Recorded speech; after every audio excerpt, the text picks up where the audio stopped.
Welcome back to This is a Commander channel, where this is a Commander channel, and today I'm going to talk about Commander Tough Rules and Cool Interactions, episode 20.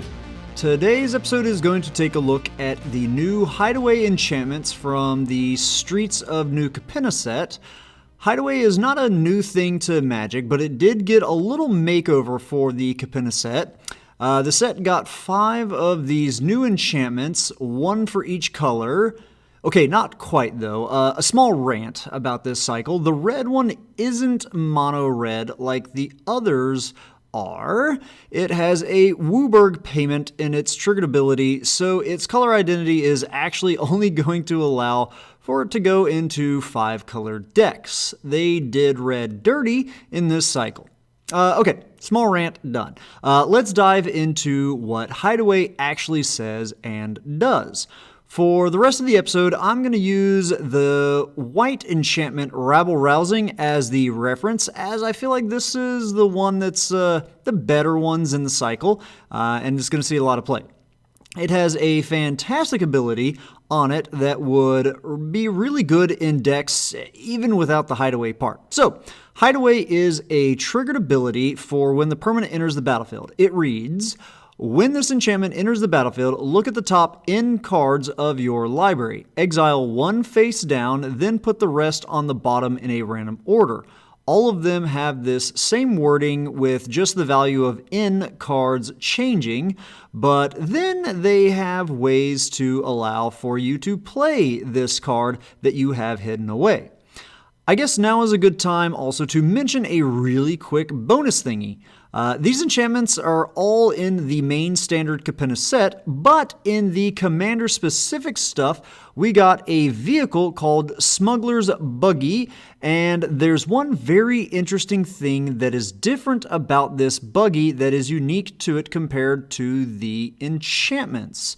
I've had it on screen for a bit now, and I'm wondering how many of you have noticed it yet. Feel free to pause if you want to take some more time to spot it, but the difference is that the Buggy specifically says that you may cast the exiled card, whereas all the enchantments let you play the exiled card, which means that the Buggy will not allow for you to play lands off of its ability, and the enchantments will let you play lands. Okay. Back to the main topic. Each of these has a way for you to play the exiled card when you meet their requirements to trigger the ability. The crafty mad scientist players out there may have noticed that both of these abilities on the cards are triggered abilities, as they begin with the words when, whenever, or at. And there are cards in Magic that can interact with triggered abilities in an interesting way in that they can copy them.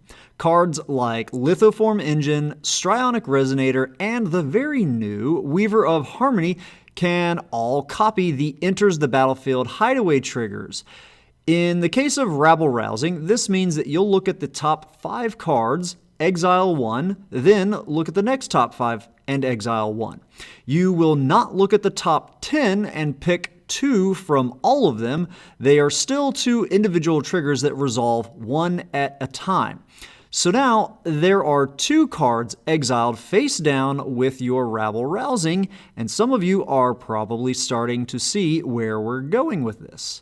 Let's look at the exact wording on Rabble Rousing. It says, whenever you attack with 1 or more creatures, create that many 1/1 green and white citizen creature tokens. Then, if you control 10 or more creatures, you may play the exiled card without paying its mana cost.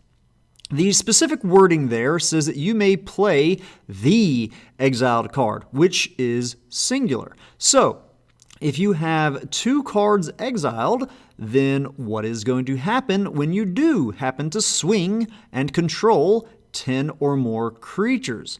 Feel free to pause the video and think about it. Based on talking with people, I assume some of you may think that you get to just play the first one that resolved, but not the second one, or you get to play the second one and not the first one, which this is not the case. Some people may think that you get to choose which one you want to play, and then the next time you attack and have 10 or more creatures, you can pick the other card to play, which, again, is not what's going to happen. Which leaves us with you getting to play both of the cards from one single trigger. You get to pick the order in which you play them, and therefore the order in which they resolve. The reasoning behind this is because these are linked abilities, of which there are a lot of them in Magic, so I'll probably have some future episodes down the line for them as well. The exact rules on this can be found in the Comprehensive Rules number 607.3, and this one is a bit of a mouthful, so hold on.